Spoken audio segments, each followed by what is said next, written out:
현대인들에게 가장 많이 일어나는 증상 중에 하나가 거북목, 일자목으로 대표되는 경추의 구조의 변화, 그리고 허리 디스크 이런 부분들이 좀 많이 발생하죠. 그래서 길을 가다 보면 척추 전문 병원들이 그렇게 많잖아요. 척추 전문 병원들이 그렇게 많다는 건 그렇게 많은 환자들이 있다는 이야기고, 수술을 하기도 하고 약물 치료를 받기도 하고, 요즘 도수 치료라고 해서 손으로 풀어주는 치료를 받기도 하는데요. 생활 패턴이 변하면서 이런 질환들이 많이 발생하게 됐다고 저는 생각합니다. 그 중에서도 가장 중요한 것이 앉아서 많이 생활하는 습관, 앉아있는 시간이 길어지고, 또 컴퓨터라든가 책을 통해서 우리가 고개를 숙이고 하는 많은 작업들이 일어나고요. 또 현대인의 목과 허리의 건강을 위협하는 가장 큰 요소 중에 하나가 바로 스마트폰이죠. 고개를 숙이고 계속 뭔가를 보게 되는 그런 상황들이 벌어지기 때문에 인간이 이렇게 두 다리로 걷고 뛰고 하는 활동들은 줄어들고 좋지 않은 자세로 오랫동안 생활하게 되면서 척추가 어떻게 보면 그런 상황에 적응하면서 생기게 된 질환이 바로 목 디스크, 허리 디스크, 일자목, 거북목 이런 것이라고 저는 생각을 합니다. 즉 병이라고 우리가 이름은 붙였지만 우리 몸의 측면에서 봐서는 너희들이 내 몸을 그렇게 썼기 때문에 내 몸이 이렇게 변한 거야 라고 말하는 거지, 이것은 우리가 어떻게 보면 자초한 질환이라고 할 수가 있습니다. 따라서 병의 원인이 내 몸의 습관, 때로는 운동의 부족, 자세 이런 것에 있기 때문에 우리가 어떤 치료를 받는다고 해서 이런 내 습관이 변하지 않는다면 그것은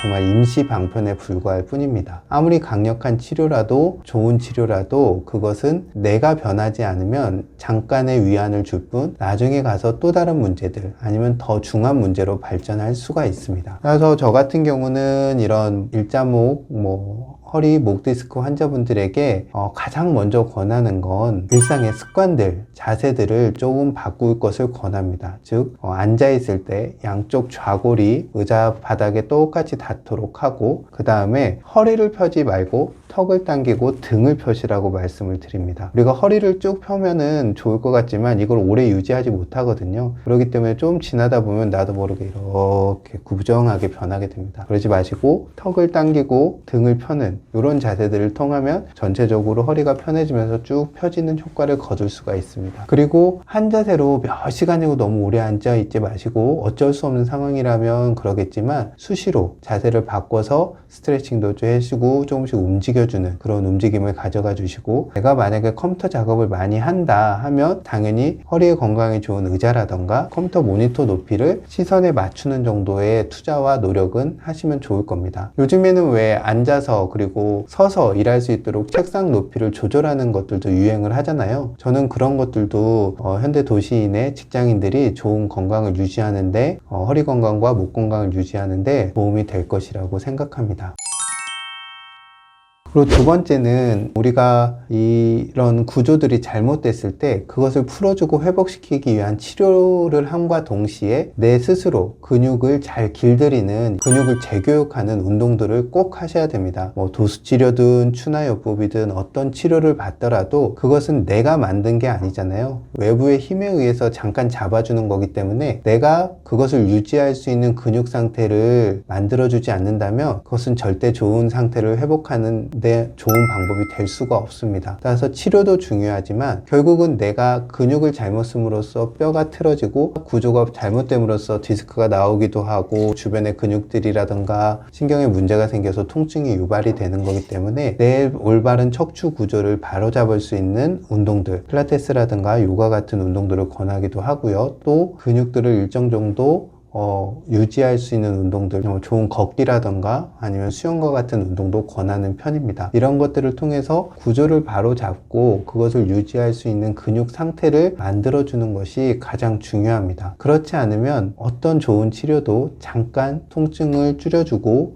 잠깐 시간을 벌어줄 뿐이지 내 몸을 변화시켜주진 않습니다. 제가 환자분들에게 늘 강조하는 게 있거든요. 저하고 하는 치료는 환자분을 안 좋은 궤도에서 좋은 궤도로 올려주는 데까지고, 그 다음부터는 제 손이 점점 떠서 환자분 스스로가 이 좋은 궤도를 유지할 수 있는 것이 저하고 하는 치료의 목표라고 말씀을 드립니다. 즉, 안 좋은 상태에서 좋은 상태까지 갈 때는 도움을 받으면 좀 더 수월하게 갈 수 있겠죠. 근데 내가 정말 관리를 잘할 수 있다면 도움을 적게 받고 길게 쭉 갈 수도 있을 겁니다. 하지만 이것을 효율적으로 후퇴 없이 가기 위해서 치료를 받고 또 내가 좋은 상태를 만드는 노력을 하면서 생기는 문제들을 관리해주기 위한 치료를 받고, 이 정도로 치료를 생각하셔야지, 치료가 내 몸을 좋은 상태로 완벽하게 바꿔줄 거다, 그것은 환상입니다. 이 환상은 버리셔야 됩니다. 내가 내 힘으로 얻지 않은 건 절대 오래가지 않고 지속될 수가 없습니다. 세 번째로는 거북목이나 허리 디스크, 목 디스크 이런 환자분들을 치료하면서 보게 되는 현상인데요. 오래 앉아있고 안 좋은 자세로 책 보고 컴퓨터하고 게임하고 이런 것만이 영향을 줄 거라고 생각하는데요. 생각보다 부실한 영양 섭취와 부족한 수면 이런 것들로 인해서 몸이 더 안 좋아지는 경우도 많습니다. 즉, 구조만 볼 게 아니라 그 구조가 잘 회복하고 좋은 구조를 만드는 데 필요한 에너지라든가 자원 이런 것까지 같이 봐야 된다는 점도 유념을 하셔야 됩니다. 저희 이제 치료를 하다 보면 20대 30대 젊은 학생이나 직장인들 중에도 제대로 먹지 않고 수면도 부족하고 이런 상태에서 운동도 안 하다 보니까 전체적인 근육들이 제 기능이나 제 힘을 발휘하지 못하는 경우도 많고요. 몸 상태가 이렇게 되면 내가 적극적으로 변하기 위한 노력을 해야 되는데, 즉 운동도 하고 자세도 바로잡고 해야 되는데 그거에 필요한 에너지 자체가 없는 경우가 상당히 많습니다. 따라서 내가 변화하기 위한 노력을 하고 좋은 치료 효과를 거두기 위해서는 그것을 지속할 수 있는, 내가 할 수 있는 에너지가 필요하고 또 좋은 몸을 만들기 위한 자원들도 필요하거든요. 그런 것들은 결국은 내가 먹는 거, 자는 거에서 오기 때문에 단순히 그냥 치료하고 근육하고 뼈만 바라보실 것이 아니라 그런 전체적인 일상적인 생활 습관들, 먹는 거, 자는 것들을 통해서 내 변화에 필요한 에너지를 충분히 보충하는 거, 이런 것들도 꼭 한번 고려해 보셔야 됩니다. 거북목과 일자목, 허리디스크, 목디스크는 직립을 선택한 인간이 오랜 동안 부자연스럽게 앉아있음으로부터 생기는 현상이라고 생각됩니다. 즉, 인간은 이렇게 7시간, 8시간 동안 가만히 앉아서 일하는 존재로 진화한 존재가 아니거든요. 인간은 많이 걷고 달리고 몸을 충분히 움직이는 이런 동물로 진화했는데, 현대인의 모든 생활 패턴들이 어떻게 보면 가둬놓고 있는, 의자라는 감옥에 가둬놓고 있는 상황이 되어버린 겁니다. 따라서 어쩔 수 없이 현대인 도시인의 삶을 살기 위해서 이런 상황에 처해 있다면 그 나머지 시간에서 이것을 보충할 수 있는 움직임들을 꼭 가져가셔야 됩니다. 인간은 당연히 그런 존재이기 때문에 그렇게 하셔야 됩니다. 어떤 치료라든가 어떤 보조식품도 대신해 줄 수 없습니다. 내가 내 몸을 힘껏 자유롭게 충분히 움직이는 것은 어떤 것으로도 대신할 수 없는 거기 때문에 많은 시간이 거기에다 쏟을 수 없다면 일정한 시간을 효율적으로 좋은 움직임을 가져가고 또 좋은 움직임을 만들기 위해서 좋은 영양 섭취와 좋은 수면을 가져갈 수 있도록 일상을 세팅하셔야 됩니다. 그런 세팅이 나에게 맞는 루틴으로 만들어졌을 때 치료와 함께 시너지가 나서 내가 변화할 수 있지, 절대 내 루틴이 없는 상태에서는 어떤 치료나 약물도 그런 좋은 상태로 내 몸을 변화시켜 줄 수 없다는 점을 기억하셔야 됩니다. 환자분들이 어떤 질병을 치료하고 병을 회복하고 또는 병을 예방하려고 할 때 무엇을 먹어야 될지에 대해서 고민도 많이 하시고 뭘 먹으면 좋다 이런 정보들도 굉장히 많은데요. 하지만 이 모든 정보들은 나에게 맞는 것일 때 의미가 있다는 점을 먼저 기억하시고 제 이야기도 들으시면 좋을 것 같습니다. 근데 우리가 이전에 보면 산후에 애를 낳고 나서 산모가 젖이 돌지 않을 때 족발을 푹 구워서 먹인다던가, 아니면 산후에 붓기가 있을 때 잉어라든가 가물치 같은 생선을 푹 구워서 먹이고 이런 경우들이 있었거든요. 요즘도 보면은 흑염소 이런 것들이 굉장히 유행을 하고 있는데, 저는 이런 동물성 음식을 현대인들이 그렇게 먹는 게 좋을까라는 의심은 하고 있습니다. 왜냐하면 과거에는 절대적으로 어떤 열량의 섭취가 부족한 경우들이 많았거든요. 그랬을 때 그런 것들을 좀 채워줄 수 있는 그런 목적으로 썼던 것들이 몸에 좋은 것이라는 이름을 가지고 있었겠죠. 그런데 우리 현대인의 생활은 과거의 사람들과는 좀 다른 다르거든요. 과거의 사람들처럼 몸을 크게 많이 움직이는 생활이 주가 되는 게 아니라 좀 정적이고 스트레스 많이 받고 정신을 많이 쓰고 신체적 움직임은 적은, 또 그러면서 가공식품이라던가 정제된 식품, 너무 많은 칼로리의 섭취, 이런 것들을 통해서 몸 안에 노폐물이 축적되고 염증이 생기고 이런 반응들이 많은 상태이기 때문에 특수한 상황, 즉 너무 열량이 부족하고 평소에도 제대로 먹지 못했고 몸이 쇠약하고 이런 사람들이 아니라면 현대인들에게 몸에 좋은 것은 과거의 사람들의 몸에 좋은 것과는 다르다고 생각을 합니다. 그래서 우리가 이전에 스테미노식으로 썼던 장어라던가 흑염소라던가, 요즘은 인식이 많이 달라졌지만 개소주라던가 이런 것들을 막 먹었잖아요. 자라도 먹고 거북이도 먹고 막 별거 다 먹었는데, 저는 들이 현대인에게 결코 좋은 음식일까? 라는 부분에 대해서는 상당히 회의적입니다. 차라리 추사 김장희가 말한 대풍고해에서 나오는 두부 가강채, 두부, 야채, 채소, 생강 이런 것들이 오히려 현대인들에게 더 좋은 식품일 거라고 생각합니다. 하지만 물론 이런 음식들이 필요할 때가 있습니다. 아까 말씀드렸던 대로 너무 난산이라던가 출혈이 많은 산모가 빨리 체력을 회복하고 모유를 수유해야 되는 상황일 때, 이럴 때는 조금 동물성 음식들을 먹일 수도 있겠죠.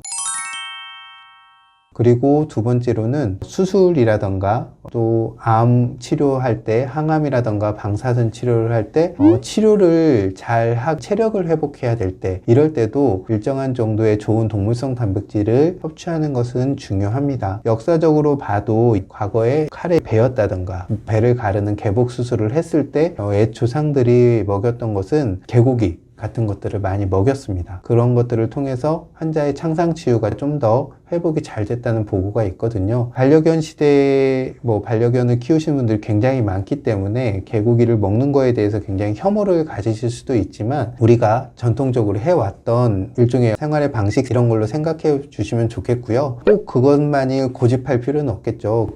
MD 센터의 김성진 박사도 오리고기 같은 경우도 좋은 고기로 권하고 있기 때문에, 안 좋은 기름기가 적은 고기들을 우리가 구워 먹지는 않고 삶아 먹거나 쪄먹는 형태로 섭취하는 것도 일정한 상황에서는, 특수한 상황에서는 필요할 거라고 생각합니다. 하지만 아까 말씀드린 대로 대다수의 현대인이 막 필요할 정도의 상황에 처해 있지는 않거든요. 그러니까 정상적인 식이를 평소에 잘 해온 사람이라면 굳이 그런 것들을 찾지 않아도 되겠지만, 내가 너무 회복할 만한 여력이 없고 외부의 조력이 필요할 때는 선택적으로 먹는 것도 중요하다고 생각합니다.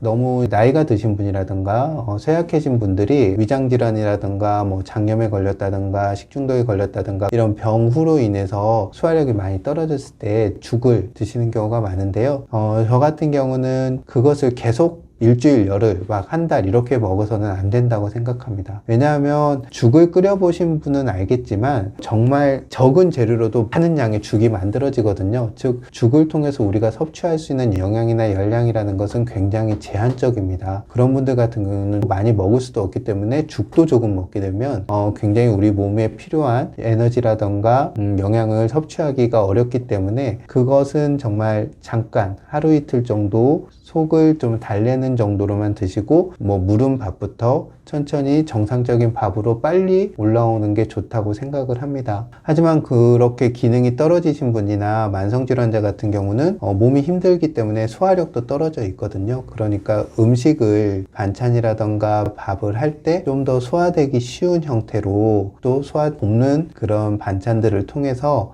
정상적인 식사를 할 수 있게 도와주시는 게 좋지, 죽을 오래 먹으면 사람이 힘도 없어지고 또 위장의 운동력도 떨어지기 때문에 권할 상황은 아니라고 생각합니다. 차라리 조금 무른 음식, 그리고 정상적인 일반적인 음식을 내가 좀 더 많이 씹어서 입에서 충분히 1차적인 소화를 시켜서 삼킨다, 이런 쪽의 기준을 잡으시면 좋겠습니다. 한의원에 오시는 환자분들이 가장 대표적인 건 침을 맞으러 간다, 뜸을 뜨러 간다, 부항을 뜨러 간다, 한약을 지으러 간다, 이런 말씀들을 많이 하시죠. 한약에서도 1침, 2구, 3약이라고 해서 침, 뜸, 약 세 가지를 대표적인 치료 수단으로 보고 있는데요. 서양의학도 마찬가지고 한의학도 마찬가지고 치료의 수단도 중요하지만 치료 무엇을 목표로 하고 있는가, 그것이 굉장히 중요하다고 생각합니다. 그래서 한의학의 기본적인 관점은 우리 몸은 잘 순환하고 소통하면 병이 없다, 아프지 않다, 이런 거거든요. 그래서 통즉 불통, 불통즉 통, 즉 잘 통하면 통증이 없고 잘 통하지 않으면 통증이 있다, 이런 부분들도 있고요. 그 다음에 십병구담이라고 해서 병 중에 90%는 담으로 인한 거다. 담이라는 게 결국 체액순환이 잘 되지 않아서 그것으로 생긴 어떤 병리적 산물들이 순환을 방해하고 있는 상태, 이런 것들을 말하거든요. 그래서 어떻게 하면 잘 순환이 되게 하는 몸을 만들까, 이런 것이 한의학에서 첫 번째 목표고, 그 순환의 대표적인 상황을 수승화강이라고 표현을 하죠. 즉 불기운은 아래로 내리고 물기운을 위로 올려서 잘 서로 맞물려서 상하가 소통되는 상태, 이런 것들을 말하고, 그런 흐름들을 조절하는 길이 바로 한의학에서 침을 놓는 경혈자리가 위치하고 있는 경락이고, 그 경락이라는 어떤 흐름을 조절하는 자리가 우리가 침을 맞는 혈자리가 되는 거죠. 그런 거기 때문에 한의학의 치료의 1차적인 목표는 잘 소통시키고 순환시키는 거, 이런 것이 목표고요. 그래서 침을 놓는 겁니다. 침을 놓음으로써 잘 풀어주고 막힌 곳을 뚫어줘서 소통을 시켜주면은 스스로 알아서 회복할 것이다 라고 하는 거고, 뜸이라는 것은 따뜻한 온열 자극을 통해서 그런 소통들을 돕고 몸의 체온을 올려주면은 당연히 순환도 되고, 또 따뜻하게 뜸을 뜨면 몸이 이완을 하잖아요. 긴장을 통한 부분들을 풀어줘서 잘 소통을 돕게 하는 거고, 부항이라는 건 운동선수들 왜 이렇게 빨간 자국들 난 거 봤죠. 부항을 이렇게 딱 붙이면 그 음압으로 인해서 이 부분으로서 살이 빨려 들어오고 혈류순환이 촉진되겠죠. 그러면은 이렇게 촉진된 흐름들로 인해서 노폐물 배출도 일어나고 순환도 개선이 되면서 그 부분에 막힌 부분들을 소통시켜준다. 이런 것들이 기본적으로 침과 뜸과 부항, 이 치료의 방식의 목표입니다. 그런데 침, 뜸, 부항 모두 무엇을 전제로 하냐면요, 이런 순환을 개선하는 것은 결국은 에너지를 어디서 끌어오죠? 바로 내 몸이 가지고 있는 에너지를 쓰게 됩니다. 그래서 가끔 환자분들 중에는 치료받고 나면은 몸살 난 것처럼 더 아프다는 분도 계세요. 그런 경우는 이런 치료가 일어난 흐름들이 내 몸에 어떤 과부하 상태가 걸렸기 때문이죠. 주로 너무 체력이 떨어지거나 연로하신 분들에게서 많이 일어나게 됩니다. 따라서 그러면은 이렇게 치료를 통해서 길을 열어줬는데 거기로 뭔가 가줘야 치료가 잘 되겠죠? 또 한번 딱 풀어줬는데 그 흐름들이 계속 유지될 필요도 있거든요. 만성질환자라든가 이런 분들 같은 경우는 일회성의 치료가 아니라 지속적으로 그런 소통이 잘 될 수 있도록, 순환이 잘 될 수 있도록 도와줘야 되는 거거든요. 그래서 어떤 에너지의 공급이라든가 또는 지속적인 흐름을 만들어주기 위해서 약을 쓰게 됩니다. 즉 저수지에서 논까지 물기를 냈다면 그 물길에 물을 부어줘야겠죠. 그런데 저수지에 물이 없어요. 물탱크에 물이 없어요. 그러면은 암만 길을 내줘도 내가 원하는 논밭에 물이 가지 않겠죠? 그 물을 대주는 것이 어떻게 보면은 약, 우리가 흔히 말하는 보약의 역할이 가장 그런 대표적인 걸 겁니다. 하지만 한약 중에도 침이나 뜸을 뜨는 것처럼 약재들이 가지고 있는 특별한 성질들이 일정한 흐름들을 만들어주는 경우가 있습니다. 그런 약들을 병행을 함으로써 침 치료나 뜸 치료로 인해서 부족한 부분들을 메워주고 환자가 좋은 상태를 회복할 수 있는 지속적인 흐름들이나 필요한 에너지를 공급하기 위해서 약을 쓰는 것이죠.